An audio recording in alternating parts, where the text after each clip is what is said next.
to pay $60,000 to $70,000 a year to get them care instead of paying $30,000 a year to get them stem cells and let them live where the hell they live right now. I mean, honestly, even with the current conditions at a relatively high price, it's still worth it, in my opinion.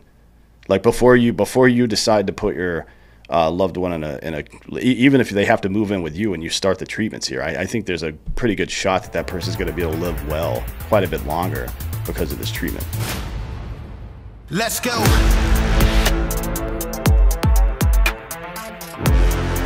Welcome to Citizen. We have a very, very special guest today, CEO and founder of BioXcellerator, Eric Stoffers. How's it going? Super good. Super good. Thank you very much for asking. Thanks for having me. For sure, yeah. We'll get into your company and everything you do in a moment, but let's start with where you grew up. Phoenix, Arizona. Actually, you know what? I call it Phoenix because it's the valley of the sun, but I was actually the west side of Phoenix. So I grew up in Glendale, Peoria, but it's basically Phoenix, Arizona. Sure. Glendale's where the football stadium is, right? Exactly. So there you go. How was that growing up there? It's hot as shit. Yeah, you know, as a little kid, you know, I'm 47 right now, so I grew up in the era when we used to be outside all day long, and you came home when the street lights were on, and if you needed to drink water, you just grabbed one of your neighbor's hose and drank out of that, and the water was 97 degrees. So yeah, as a little kid, you know, you're resilient. I didn't notice, but man, when I started getting older, I cannot bear the summers. It's brutal. Yeah, I mean, it's probably a little bit better now. Because there's more major sports there, so that's nice, right? Phoenix has grown up quite a bit. Do you ever make it out to the Waste Management Open? Because we go there every now and again, and we didn't go this past year. I think they may have gone too far finally, but in the past it's been really fun. It is a shit show, and it is so fun to go and watch. Yeah, I go out there pretty often. I mean, it's the biggest party on golf, but it's definitely for us Phoenicians. It is, one of the events that you look forward to during the year. As you get older, you progressively, get into better areas. So it started off, watching the girls with, 6-inch high heels walking in the grass and looking like baby deer, and falling over because they're too drunk. And then, now we're in the VIP tents and with the athletes, and it's still a good time. Yeah, we usually get tickets on the 17th, so you can get behind a rope. You know what I mean? Get behind a stanchion and kind of avoid some, because it gets. I mean, this year people were just like flooding in without even having tickets and stuff. It was pretty weird. At any rate, we're not here to talk about golf tournaments.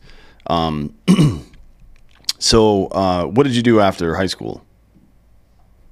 I went to one of the local universities. There's basically 3 major universities. There's Northern Arizona, there's U of A, and there's ASU.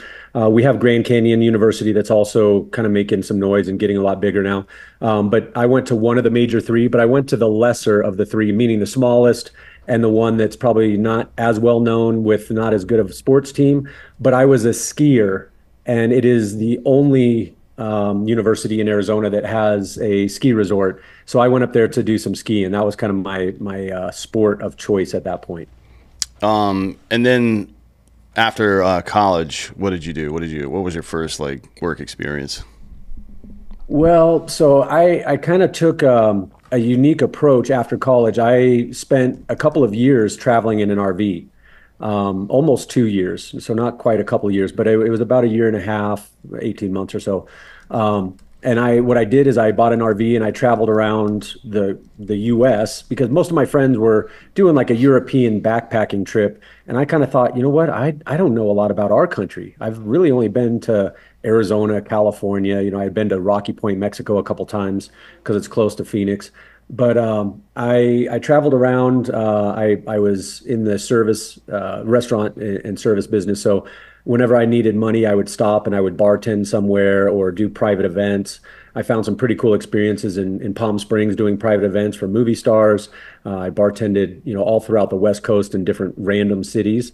And then 9/11 happened, and I set out to go and help clean up or, just do whatever I could. And my RV broke down, and had to spend $3,000 on a transmission and then had no money. So I never actually made it over there. And that kind of ended my running away from responsibility time. And then after that, what I did is I worked for Philip Morris, which was, it's one of the big tobacco companies. And that was a horrible job for me, but that was my first semi-professional experience. And then I got into real estate after that. How did that go? Real estate. What year was this when you got into real estate? I was licensed in 2001. Okay, so you were around for the Barney Franks fiasco. I mean, and that's really what I call it, because not to, I don't think it's even a political thing, because Republicans didn't fight him on it, to be honest, but he was one of the first progressives in Congress, and they wanted what I think it's a good analog for harm reduction, which is to say letting people do drugs out in the open whenever they feel like it, or bail reform, which is to say not charging any bond or bail for violent criminals, right? And then this one was, well, we want to make sure that everybody can buy a home no matter what. It's like, all right, cool. I mean, on its surface, that sounds noble, but when you're putting out subprime mortgages all over the place, and then on the back, of course, Wall Street is going to do what it does. It bundles them together and sells them as a security, which it's definitely not a security. A mortgages, I mean, mortgages have been very safe over the years because they didn't give out subprime loans, right? You were in the market for all that shit. How was that? Yeah, it was crazy. I mean, look, I took advantage of it. I was flipping, fixing and flipping homes at that time. Arizona, specifically the greater Phoenix area, it ended up being one of the hardest hit, but it was right there in the mix with also the biggest boom. With Las Vegas and Florida and Arizona. So we saw some of the biggest increases in home values. So we were even fixing and flip. We didn't have to fix. We were buying new homes once they were built, turning around and flipping them for, sometimes $100,000 in a year. So it was crazy. I definitely, got kind of cut my teeth in the fix and flip market at that point, but I also got my ass kicked. And you're right, those credit default swaps.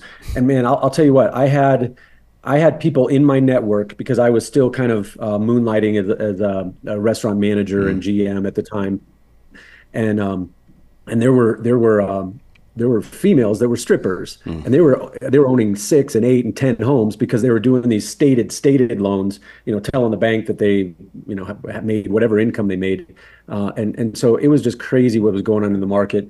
But I lost my ass also because when everything crashed, I was still holding on to a bundle of homes that I hadn't gotten rid of yet. Did you come out negative or positive on the whole thing? It was net negative. It seems like, well, one, credit default swaps are still happening, which is weird. You would think, I don't like government regulation, but for fuck's sake, man, I mean, that was like a tornado of incompetence, really. Like everything you could do to be incompetent, so subprime mortgages and then bundle them and then credit default swaps, and then you're shorting. You're creating a shit market and then shorting it on the other side of it. That seems like just money laundering, doesn't it? 100%. Yeah, and I'm not for big government either, but I mean, there are some things you have to look at and go, okay, let's learn our lesson on this one and put a little bit of regulation behind it. Yeah. Anyways, so what about the market crashes? What do you do then? Well, so for me, it was one of my first big failures, which, in retrospect, I look back and say, thank God that happened, because I learned more from the failures than I do the successes. And I think that's, a human and business trait anyway. But so for me, I went back to the drawing board. So I've always been an entrepreneur. I was at that time in the middle of also trying to start an internet company. Before YouTube was YouTube, that was something that was in my head. So I was working on that. I had another liquor company that I had started because I was in and around the restaurant business essentially my whole life, from my very first job as a busboy all the way through GM and opening restaurants all around the country. So I had a liquor company that I was also in the very beginning stages of starting. So I focused on that for a little while, but really I was broke.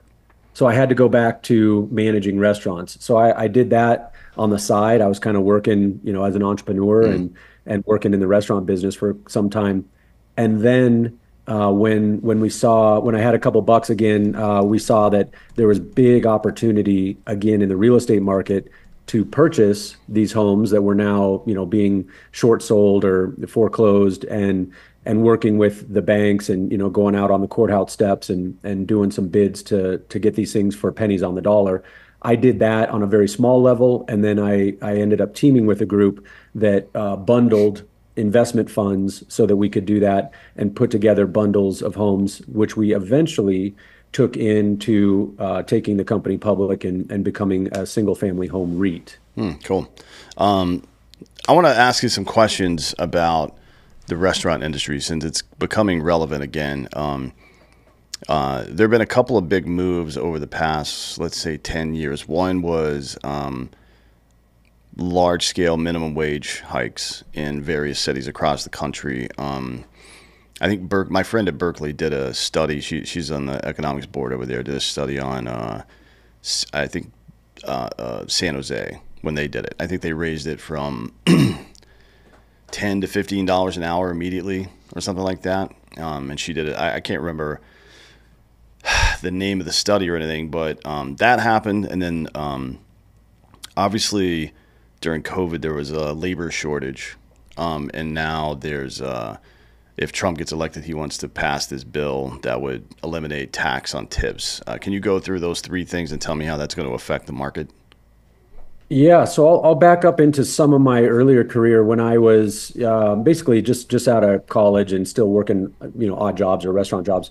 I happened to be in Arizona, like I said, and there's a small chain. At that time, it was one restaurant, and it was this concept that was new at the time, where you took Chinese food and you kind of infused it and made it Americanized, and then made it into this big chain. Well, I'm sure you've heard of it. It's P.F. Chang's. I ended up traveling around the country for that organization, opening up dozens and dozens of locations. And the reason I'm saying that is that California has always been a problem because of the labor laws, and then specifically the minimum wage. That stopped a big restaurant chain like that from really proliferating their brand in a major way throughout most of the cities there. They're in California. They held back a lot because of those minimum wage laws even back then. Fast forward, that it's really affecting small restaurants and their ability to operate, because there's not a lot of margin in the restaurant business. The restaurant business is very finicky. You have to be in location, the right location. And then you have a whole staff, whether it's, 10 people or 100 people, that are typically not there to be in a professional long-term position. They're there because they're working their way through school, or they're, a single mom, or they have other priorities. So their last priority is that position. So it's very, very hard to get good quality staff. And when you're having to pay them, $15, $20 an hour, that it's very hard to make a profit. So I think from the restaurant business in general, the major restaurants are in big trouble. COVID, you saw a big shift, because that was another part of your question. You saw a big shift in what the restaurants were able to do. Criminal that we had to make them shut down. Even, restaurants with patios were not allowed to open.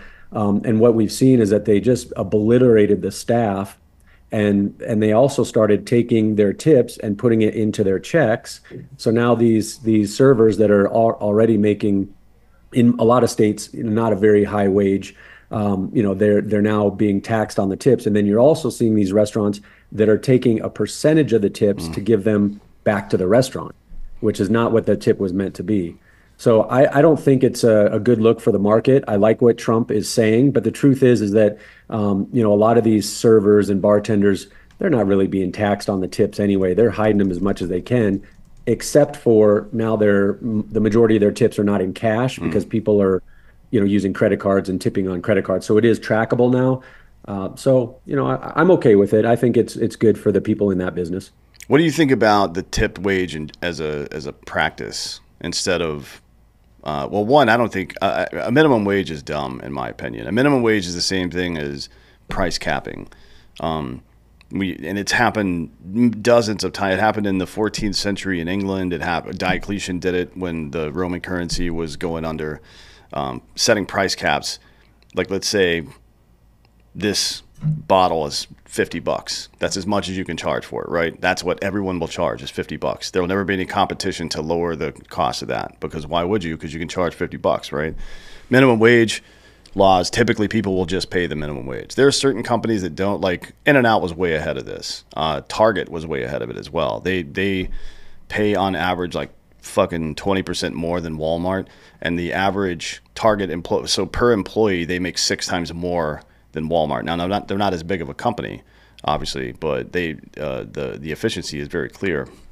But for the most part, people will just charge as much or pay as little as possible if you set that limit. Now, the tip wage is quite a bit lower. Explain how that works for people that haven't worked in the industry, and then what your thoughts on that even existing. Well, so I couldn't agree with you more. The minimum wage it's really setting a number for the marketplace and not letting the marketplace dictate what that should or shouldn't be. And then you're right, companies, that's what they set the standard to. And now that's all they're beholden to.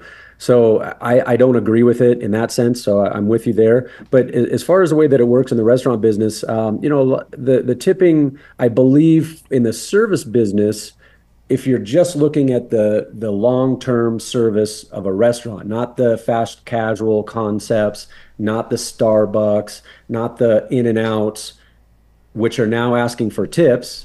I can't go into a Starbucks without somebody asking me for 20% for writing a nice comment on my coffee. And it's nice, thanks. You call me handsome, and here's 20%. I don't need that. So I think it's getting way out of control. But it is near and dear to my heart because I was in the business for so long. So I do see that these people in the industry work very long hours. It's not a traditional 9 to 5. They don't get lunch breaks. To make a real wage, you got to work through 2 shifts typically, and then you're also there very, very late. So a lot of times you're closing the restaurant down at midnight and you're not getting out till 2. And then you're working nights, weekends, and holidays. So I think that there should be some additional compensation for that. But I think it should be set by the marketplace. If you do a bang-up job and you're amazing at my table and giving me better service than I've had in the last 5 restaurants that I've been in, I want to give you a tip. But I want it to be up to me. I don't want it to be added to the bill on 20%, because then it's just like minimum wage. I'll probably just pay the 20%. Right. All right, moving on to more important shit. Well, I guess that's important for American industry, but at some point you started a company that does stem cell treatment, and it's BioXcellerator is the name of it. Tell me about that company. Yeah, so in 2015, when I was the CEO of that real estate company that I had just kind of briefly mentioned, a group of scientists came to me because I was selling a resort property. It was this big, huge resort property in Cabo San Lucas. There was like 300 hectares on the beach, and we were really getting shitty offers from big conglomerates like Starwood. So I was thinking outside of the box, being that I'm from Arizona, as we've discussed, which is obviously a border town to Mexico. And we are seeing this term, medical tourism, that had been in the news. It had been on billboards in Phoenix. My family members had gone to Mexico to get dental work and some other medical tourism provider services. And so what I started doing from a marketing perspective is marketing this property to medical tourism providers. So fast forward, this group of scientists came to me and they said, hey, we really want to take our technology, which we've developed at the University of California, San Diego. We've done clinical trials. We're getting this great success in a couple of these categories, and we're using stem cell therapy. And I kind of went, wow, I've heard about that on the news, but tell me more. What is stem cell therapy? So, over many, many months, I did a very deep dive on this company. I went to SDSU. I went to the laboratory. I saw some patient testimonials. I obviously looked at some of the clinical trials and sent them to people that were much smarter than me to do due diligence. And I found out that stem cell therapy was incredible. It was helping a lot of people, but it was not, very well known, but it was also not able to be produced and administered in the United States. You could do the research, you just couldn't apply it to humans in the United States. So that's why this company was looking at this resort in Mexico.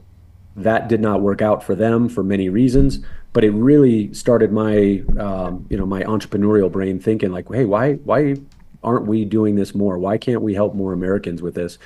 So I founded the company BioXcellerator, and I looked for a place to put this facility.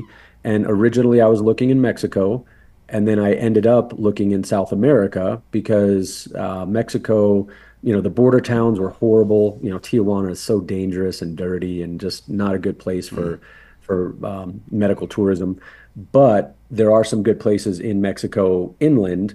But the problem was is that we had no experience. I was a real estate business guy, restaurant background that had no medical or scientific aptitude, and we didn't have a brand. We hadn't helped patients yet. We didn't have clinical trials. So all the things that the FDA of Mexico was looking for, we didn't have. So I ended up looking in South America, and what I was looking for is three major components to having a successful stem cell company. And that was great medical infrastructure. It was good regulation for advanced stem cell therapy. And then maybe most important of those is really well-trained and well-respected doctors, well-respected around the world, but very well-trained.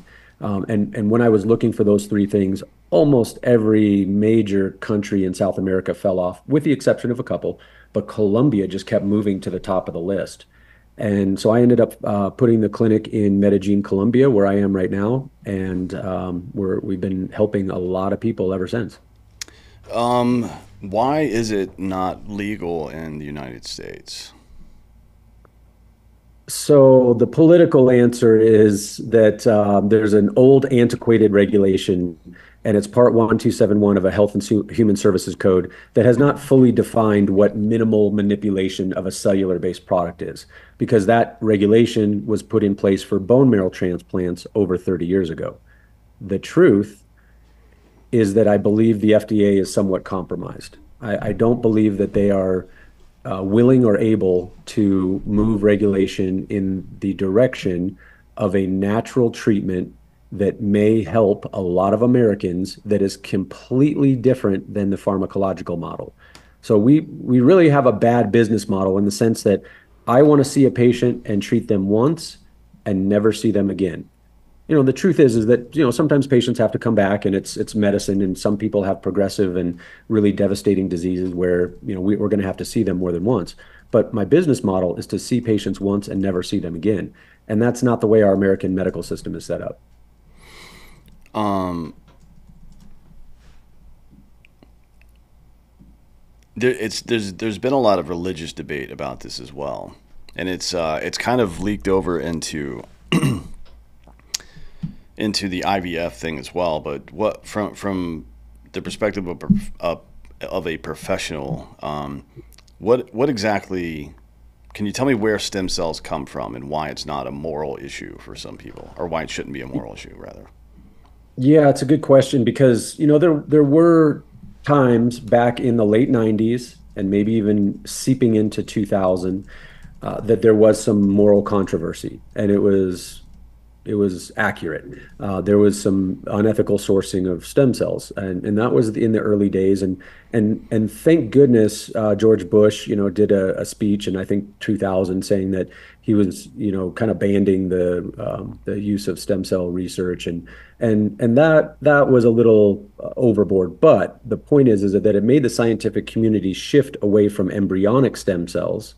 That's where the controversy came from, into looking at other adult stem cells that are in our body. So we can take adipose tissue from fat around your stomach or wherever, and you can extract those, and you can find these mesenchymal stem cells in your fat or adipose tissue.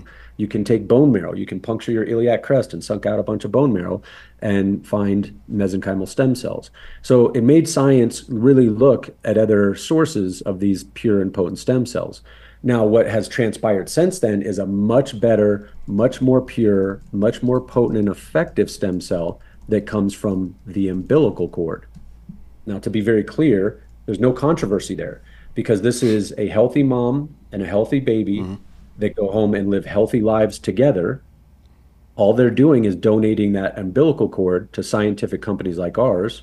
So there's no controversy. But now they're helping hundreds of people because of that donation, whereby they would usually just throw that away in the trash right after the delivery. So There's no controversy anymore. We get our stem cells from the umbilical cord. That's a very small little piece of the umbilical cord called the Wharton jelly. And we use the mesenchymal stem cells that are fantastic for regulating the immune system, either upregulating or downregulating, also for stimulating repair.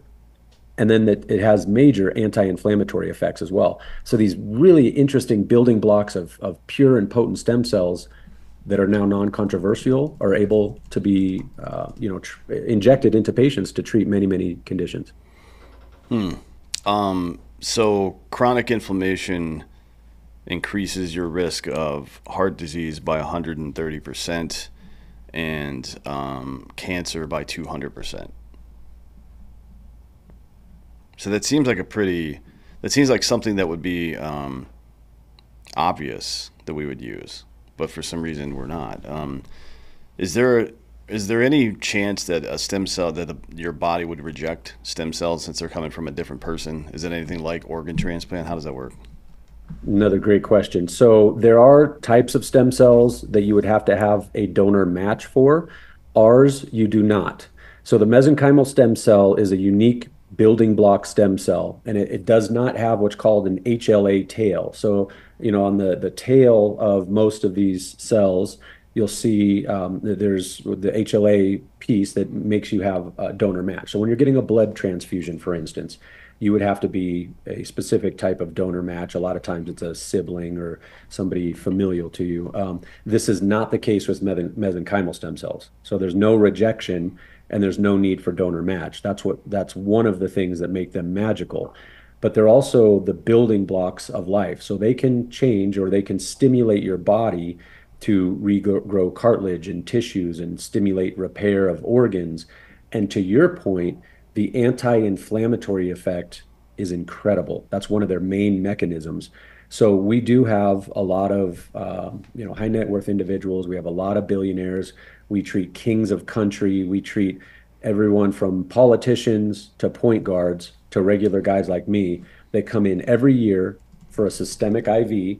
So we just give them a high dose of stem cells systemically, and that goes through the heart, the lungs, it circulates through the entire body, and it signals the rest of your body to either repair or modulate your immune system or work on the chronic inflammation. And how much does a treatment like that cost?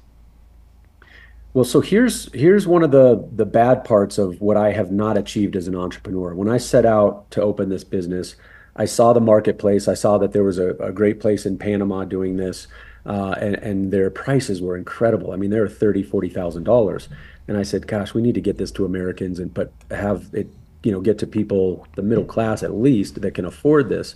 And so that was one of my moonshot goals. I'm sad to report that I haven't whittled that price down a lot, not as much as I want to. I do continually work on that on a year-to-year basis. But to answer your question, we're right around 20 to 25,000 for a full body treatment. So this is a professional athlete that's coming in and saying, I want both my shoulders, both my knees, both my ankles, my wrists, my hands are all beat up from punching people, and I want the systemic IV. That's going to be around 25,000. For just the IV, it's much less than that. How much? Right around 16, 17,000, something like that. And when you say shoulders, knees, hands, that you're injecting stem cells directly in, that's probably to repair cartilage, I would imagine. Yeah, so we see a lot of professional athletes, but we also see, just regular guys like you and me that want to be, keep continuing to be in the gym, or I'm a runner, guys that want to be out on the golf course, that have these nagging injuries. So we do local interarticular and intermuscular injections, and that's with stem cells and exosomes. And that is to stimulate repair. It's to reduce the inflammation. The same mechanisms that I was talking about generally for the stem cell work in a local basis as well. So we do local treatments and the systemic IVs. Isn't exosomes one of the things they use for a hair transplant or hair regrowth or some shit? Yeah, it's we're seeing a lot of that because that seems to be the place where the FDA hasn't really put a clamp down, and they're not really, because it's not really dangerous, and it's not people injecting systemically and more invasively. So there have been good results. We add that on to typically companions treatments. So we'll get a professional athlete that's down here, because they have a fight coming up and they're preparing their body, but their companion comes in and says, well, let's just do it in the face and hair. So we've seen really good results there. We don't really market for that all that much, but there are some pretty remarkable results. Yeah. What about IPS, induced pluripotent stem cells? What are those? Because it seems that idea, I read an article about it maybe 2 years ago. It's really interesting how it works. Yeah, so you're going deeper than most. So I kudos to you for looking into that. But so IPS is exactly what you said, induced pluripotent. So you're taking the stem cell by the culture media and the environment before you put it in the body in vivo. You're changing the microenvironment and you're inducing those stem cells to become something different. Now we do that. One of the things that sets our company apart from other practitioners that are just injecting stem cells into you is we have our own laboratory and treatment facility, and we control the umbilical process and the culture expansion process. So in all of that, we also do experiments where we do some inducing of our stem cells or changing them into a specific line of stem cells. It's very interesting. It is showing some remarkable results in specific areas like cartilage regrowth. We focus in on doing something that no other clinic that I know of is doing, and that's helping treat veterans and professional athletes and high impact athletes that are suffering from multiple concussions or multiple small traumatic brain injuries or CTE, which is typically diagnosed post-mortem. But we know that these UFC fighters and these NFL players, they have tons of concussions throughout their career. So we're treating them with an intrathecal injection and inducing some of those stem cells in one of our stem cell lines to change into the neurocell. So it is remarkable. I think it's very young, and there is there's some controversy around the need of doing that because the stem cells that we use, the mesenchymal stem cells, are the intelligent stem cell. And what they do is they already sense your microenvironment and they signal the rest of your body to stimulate that specific repair that your body needs. So unless you're being very specific about cartilage or a neurodegenerative disease, I don't think the need for induced pluripotent is a wide need. It should be a little bit more narrow topic. So it's something you would use for like a direct injection or something like that, more so than an IV, is what you're saying. 100%. Okay. You brought it up. I'm curious, do you know of any companies that help veterans get stem cell treatments? There's a lot of companies that work Vets, Marcus and Amber Capone. They actually started in Tijuana. I don't know where they are now, but a lot of psychotropic drug therapies and things like that. There's I don't know. We have a lot of joint and back issues myself. My L4, L5 are fucked. As a matter of fact, I've got a pinched sciatic nerve right now, and it's driving me crazy. A lot of traumatic brain injury, CT, whatever you want to call it. A lot of toxic exposure as well. That's fucking with our pituitary glands. It's fucking with hormones and all that stuff. Do you know of any companies? It seems like the veteran community, probably more so than anybody else, other than perhaps professional athletes, could benefit from this. Yeah, and you know what? The veteran community is disrespectfully underserved, I believe, in the United States. So our company, from my knowledge, is the only one that has programs specifically designed for veterans and going as deep as we go. There might be other companies that give some kind of discount or something like that, which we do, by the way. We give discounts to all veterans, and no matter where you've served, there's a major discount. But what I'm saying is that we go so much deeper in the sense that we have programs with other veterans communities. So Heroics Heart Foundation that works on getting vets back to better brain health. The Chad Robichaux and his foundation. He's going to kill me for forgetting it. Oh my God, I can't remember it either. Something about a tree or some shit. What is it? God, gosh, we got to get this. He's Mighty kill Oaks. Me. That's it. Mighty Oaks. Yeah. Thank you. Yeah, because we love Chad. He's such a great guy. I don't know why I thought of tree. Well, I guess oak is a tree. Yeah. Yeah, Mighty Oaks Foundation, and then also you brought up Leroy Torres. Well, you didn't bring up Leroy Torres, but he's Mm, one of our patients as well. So, mm, the burn pits and the toxic exposure. So we have a treatment program that helps vets in all of those communities. But for any single vet that's out there, we also donate for free our CTE protocol. So we are going to make sure that we're at least addressing the brain issues. Now, there are some exclusion and inclusion criteria. You have to be, it has to be a safe treatment for you. So, there are some vets that we're unfortunately going to have to say no to because they have other issues that are going to make the treatment dangerous for mm.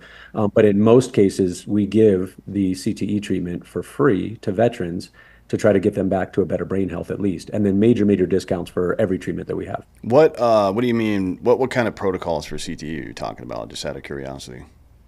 So we have an intrathecal injection. So it sounds a little bit more daunting than it is, but it's essentially a spinal tap. We take out a little bit of spinal fluid, we Mm. inject mesenchymal stem cells, so it passes the blood-brain barrier and it starts working on all those mechanisms that we talked about before.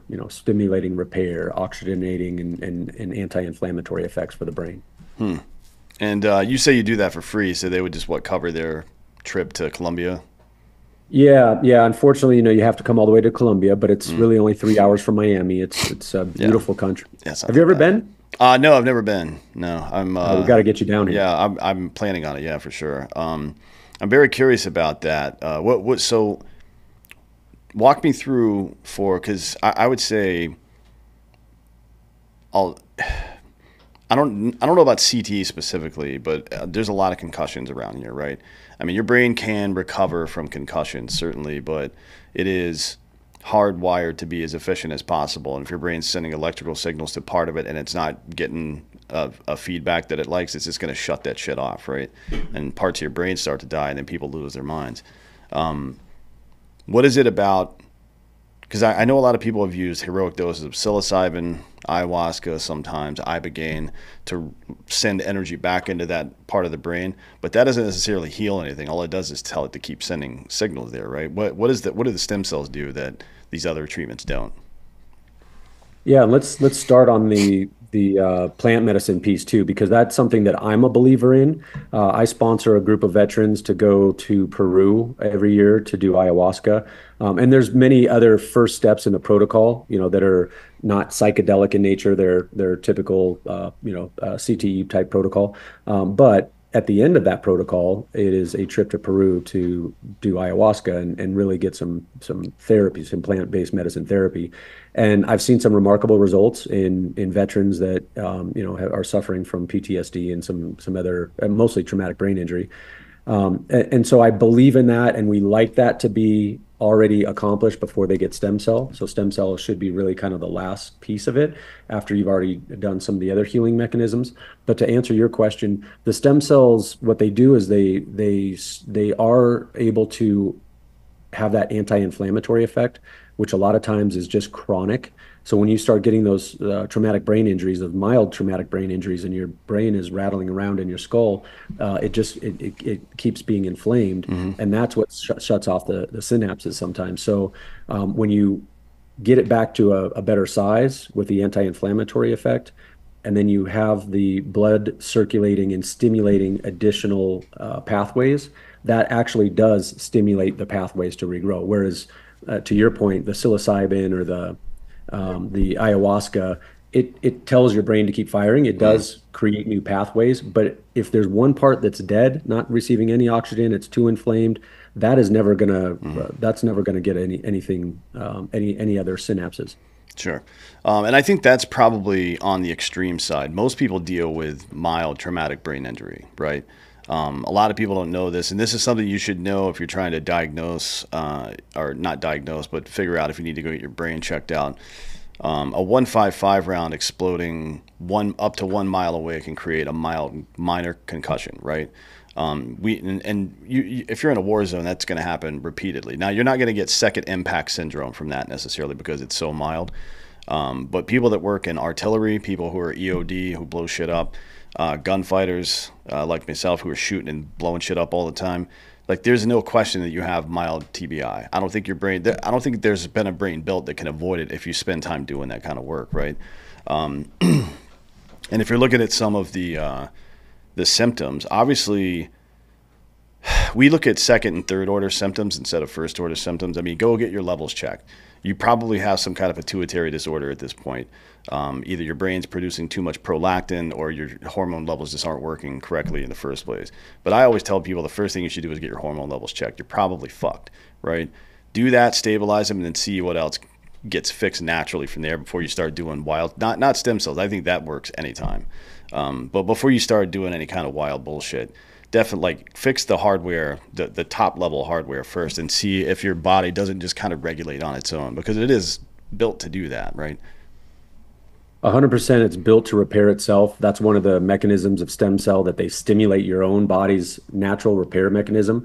But what we do is we accelerate that and multiply it by hundreds of millions of times faster than your body would be able to do it. Or, because as we get older, the stem cells in your body slow down anyway. So we accelerate that. But also, you're hitting on an interesting topic, because one of the things that we haven't discussed that's important is that we're not just injecting stem cells. That is what we specialize in. That's what sets us apart in the world. That's why we're one of the global leaders in this field. But we do something different that's, sets us apart from an integrative standpoint, meaning we're going to talk to you for many months before you come down in most cases, because we want you to get to an optimal state physiologically. As you pointed out, we need your hormones to be balanced. So we take this integrative approach where we're going to get you on an anti-inflammatory nutrition program. We're going to send you nutraceuticals that are good to start the stimulation and repair of your own stem cells. We're going to, have you see an internist, or, maybe even some consults with a neurosurgeon, depending on what you're suffering from, before you come to get stem cells. And then as you're here with us, we're going to take you through IV therapies outside of stem cell, so orthomolecular and other IV intravenous stem cells. We're going to take you through red light therapy, cryotherapy, hyperbaric oxygen therapy, ozone therapy, and other integrative and supportive therapies that help stem cell proliferation and the optimization of our treatments. I've got some other questions about stem cells from an anti-aging standpoint. So one of the reasons we age are UV and entropy, I guess, is a decent way to put it. Radiation ages cells. That's true for all cells, right? It makes you grow, but it also ages the cell. And then cells replicate over time. And if you think of it like a stamp, eventually it's going to run out of ink. It's making less and less exact copies of itself over time. That's reductive, but that's essentially what happens. So theoretically, stem cell treatment, should we be able to make it affordable, would not just reverse some of the effects of aging, but slow it down pretty drastically in the future, right? I mean, like extremely slow it down. Yeah, we have a lot of biohackers that are coming to us now. Gary Breck is one of our patients. I was just with Ben Greenfield recently. He's going to join our health advisory board, and we were at Dave Asprey's conference recently. And so all these, pretty well-known celebrity biohackers are using stem cell therapy as a part of their longevity protocol. And it's not just about extending your life as much as it is extending your health span, not just the span. We all want to feel great as we get older, and not, I don't want to live to 120 if I'm in bed the last 20 years. But to your point, yeah, the effects of stem cell therapy used preventatively is exactly where I want to see our industry going. Right now people find us mostly because they're in some type of chronic pain. They have a rare disease that they have no solution for, or they're a professional athlete that are educated and understand that there are these other modalities that are going to help them be at the top of their game and health optimization. But where we are seeing the trend is people doing this preventatively. Most of the time it's patients that have come to us and they let's say they had a shoulder issue. So they came to us and they took the risk of coming to Columbia and spending a lot of money to get their shoulder repaired in a way that most of their physicians in the United States were telling them not to do. So they were taking that risk, and then they got good results. And then they went, oh, wow, okay, this is something I should be doing preventatively. So now they come back and they're repeat guests or patients of ours. So we are seeing that. There's also a lot of research out there that's showing that the use of stem cell therapy, hyperbaric oxygen, some of these other alternative therapies are potentially going to shorten the time span in which telomeres shorten. So essentially lengthen telomeres, which is really the indication of longevity. Sure. Yeah, some interesting data points. I'm autistic as shit, so I love looking at the way numbers match up. The average assisted living care facility in America costs somewhere between $60,000 and $65,000 a year. I like the phrase health span instead of lifespan, right? And stem cells have been, you know,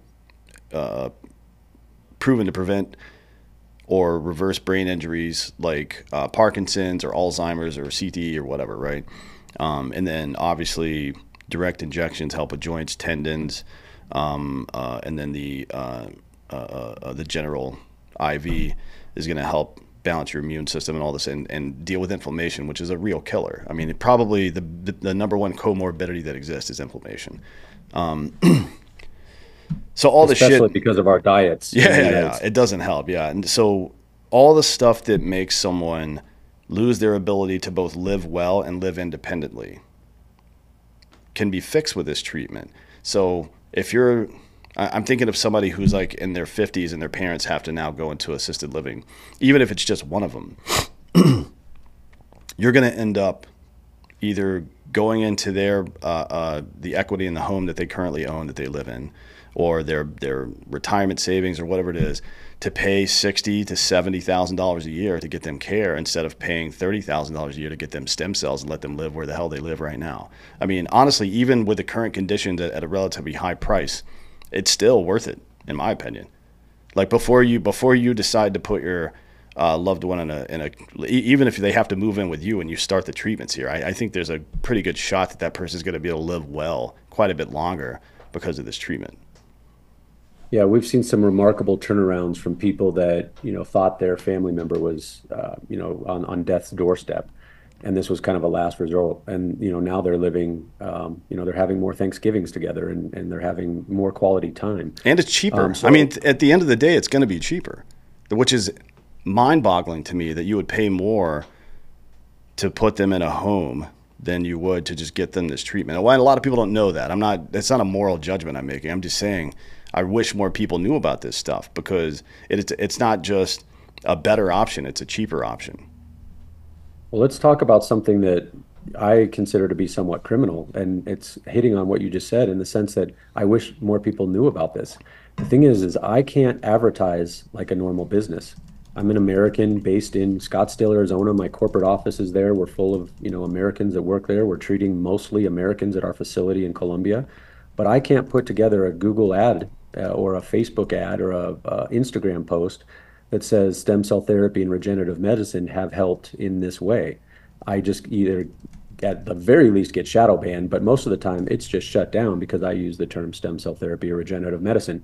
So yeah, it's not in big insurance in their wheelhouse right now. There's not a tremendous amount of money in it. In the long run, it's silly because they would end up probably being more profitable by actually healing people. But to your point, what is your health worth? When we see sick people, and we have billionaires that are sick, and they would give every last one of their billions just to be healthy again. So if you put it into perspective, $20,000, $30,000, even if you have to do that every single year for your whole life, hey, don't go on the additional vacation, because what is the vacation if you feel like shit anyway? Or don't buy a new car. You have to prioritize your health, and because of the way that the American medical system is set up, you're going to have to reach into your pocket and spend some money on your health to get the best health care. Yeah.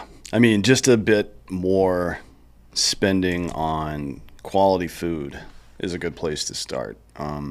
But this is, I don't think we're that far away from the cost coming down pretty dramatically. Now, the U.S. government is going to fight that tooth and nail because they get their primary benefactor is the pharmaceutical industry, and they can't sell you pills for heart disease or blood pressure if that doesn't exist, right?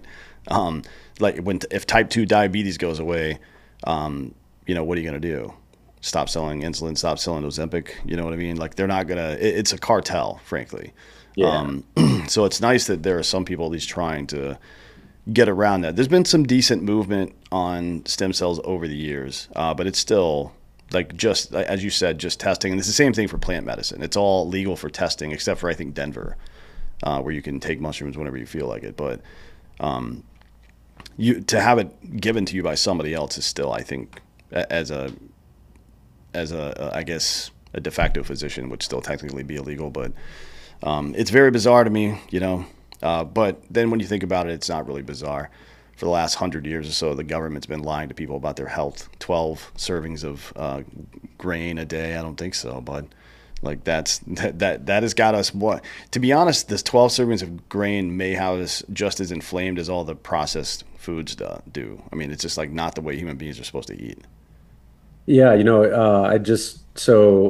Rampage Jackson, Quentin Rampage Jackson was just on Joe Rogan. I just saw it posted yesterday. And I was listening to it because he's one of our patients, and he actually mentioned us, and it was interesting, but it goes back to your point about the food. What he was telling to Joe Rogan is that he lost 15 pounds just being in Colombia, and it was because of the food.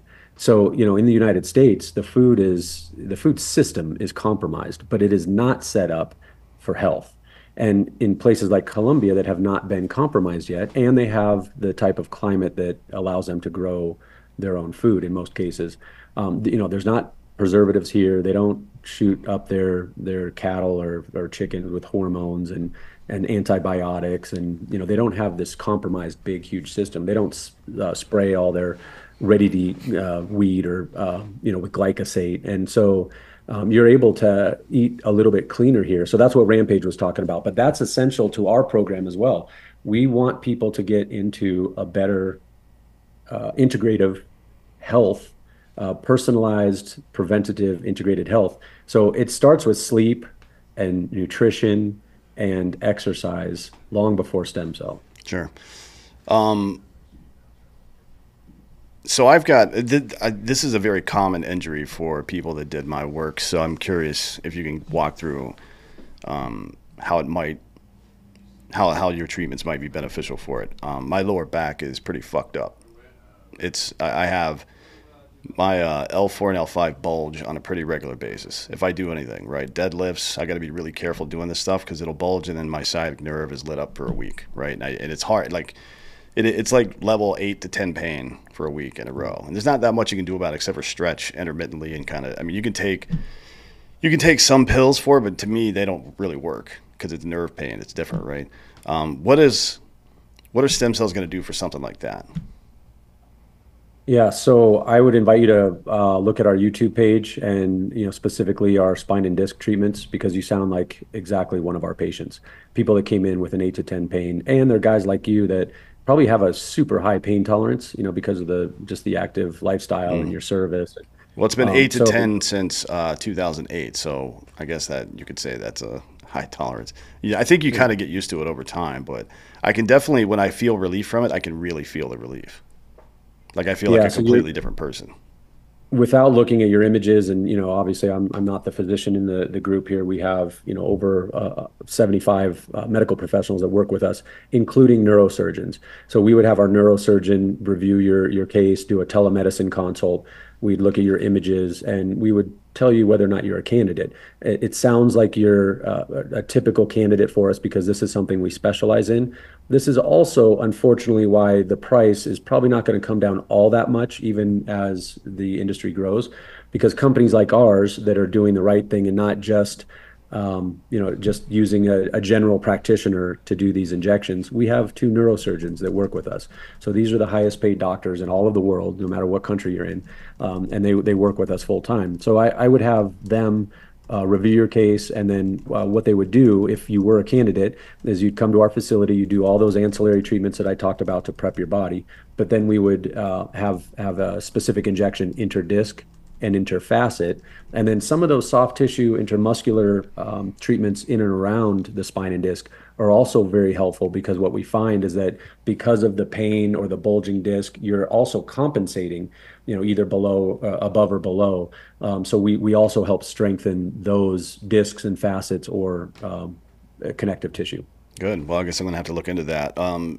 Before we get out of here, what's on the horizon? What are you looking forward to in stem cell therapy? Are there any new methodologies or styles of treatments or specific injuries or diseases you're trying to target, or what's coming up? What should people expect to see in the next 5 to 10 years? Good question. Yeah. So again, one of the things that sets us apart is we have a very robust team of scientists. We have an innovation center that is constantly doing clinical trials and looking at global evidence. So to answer your question, the global evidence says that we are heading towards many more preventative treatments. So things like NK cells, natural killer cells, that are going to help cell senescence and essentially, hopefully, longevity and preventative medicine. We are always also using our research center to treat rare disease.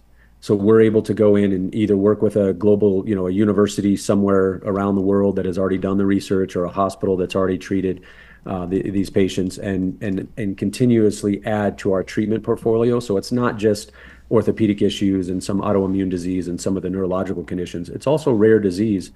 And what we're seeing a lot of recently is being able to help for people that have had serious injury or illness because of vaccinations or because of antibiotics. We're seeing a lot of patients that are antibiotic resistant or having these terrible complications and systemic pain because of it. Yeah. So rare things like that are one of the things that we're going to be able to do, where the rest of the industry is just kind of following us. But we want to get into preventative medicine, personalized and preventative. Yeah, those the NK cells you mentioned, natural killer cells. There's a lot of research going on around that right now, actually. I think there's a study from a couple of years ago about the flavonoids in berries and how they increase the amount of natural killers in your bloodstream, which means you're gonna be more resistant to cancer, right? I think the two biggest predictors of survivability in cancer, one are skeletal muscle mass, and the second one is the amount of natural killers in your bloodstream. So, I would look that up specifically, NK cells, and see how you can, even if you don't do stem cell therapy, how you can add those to your, or increase your amount of those. Yeah, that's really interesting. The idea of using it as a prophylaxis, I think, is probably going to be something that is going to stay expensive for a little while. Maybe it never gets to the lower level. Who knows? I mean, you would think that there would be, like, the supply should be pretty high, right? Because our birth rate is still more than one. So technically, there's enough stem cell for every human being, right, that are out there, provided everybody donated. If that was a regular practice in the U.S., right, if somebody were to add it to the back of a driver's license or something, right, like your donor card, same thing, or just add it to the forms for whatever, for pregnancy, and even maybe compensate the person through the medical industry somehow for that material. It seems like there's a lot of ways to go about that, and the only downside I see is that the pharmaceutical industry loses money, which they don't like to do. No, they hate that. Yeah. They're fighting companies like ours tooth and nail. We think that that has something to do with the slow FDA regulation.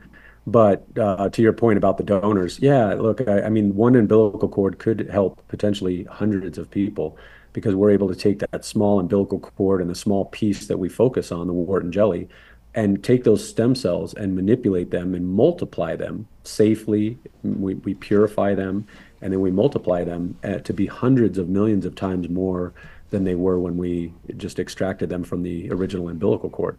So there's not going to be a shortage of stem cells anytime soon.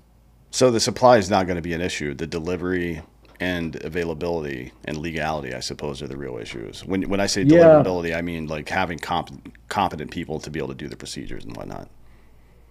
Yeah, competent people to do the procedures. That's something that we're not seeing a lot of in the industry. We're seeing general practitioners and OBGYNs and even orthopedists, and they're great at doing orthopedic injections, but then when they're starting to do spine and disc and intradermal and intramuscular and just these things that they weren't trained to do, we don't believe in that. We have specialists for everything. But I think a bigger point that we haven't hit on is, although the umbilical cord and the cells, there might be a plethora of them, and they're not in any shortage.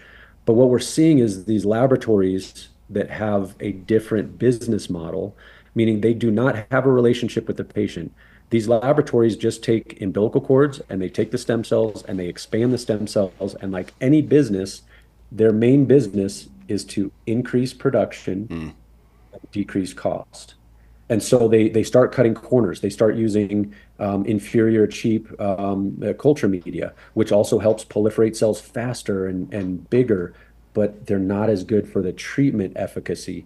And then so they're doing all these things to cut costs, which is what a business does. But then their main goal is just to sell these stem cells to a practitioner that's going to inject them. So the laboratory has no relationship with the patient. So they're not doing things like cutting the growth passage off at a certain place because we know that's best for treatment. So these stem cells can go to 1 passage, 2 passage, 50 passages, 1,000 passages, and that would be great for a stem cell laboratory business. But we know for treatment, you have to have them in a small passage to be very effective. So I would also watch, where you're getting the stem cells. You might have somebody saying, yes, they're mesenchymal stem cells from the umbilical cord, but where was the laboratory? Do they have a relationship with the patient? Yeah, that seems like a pretty fixable problem, to be honest, because there are hospitals with maternity wards literally every 5 miles across this country, at least, right? And I'm sure it's not, maybe in third world places it's different, but in any reasonably advanced society, they're going to be everywhere. Right. So you would, I mean, if I'm somebody in the medical field right now that's looking to invest money in the medical field, I start standing up laboratories in high concentrated areas that have a lot of maternity wards, because the more of it exists and the more of it exists, the cheaper it's going to be no matter what. And then if you're in proximity to one of the labs or one of the clinics that administer it, you don't have any shipping costs. Your only cost is lab costs. That seems like my business brain is like that. Why the fuck aren't people doing this? I agree. Partially, I mean, as far as my business model, we do it all. So it's much more expensive. There's a lot more moving parts. But that's why our patients are getting, a better treatment efficacy than you see at your local physician. Because let's be honest, stem cells are being injected in the United States. Mesenchymal stem cells from the umbilical cord are being injected at your local physician's office. They just have an inferior product. They're not able to activate the stem cells, which are very important because these stem cells die. So once you take them out of the laboratory and you ship them across the city or the state or the country, those things are dead. Yeah. And now they're not viable, and now they're not worth the $10 or the $1,000 or whatever you're paying for them. Well, look, that's all good information. We got to get out of here.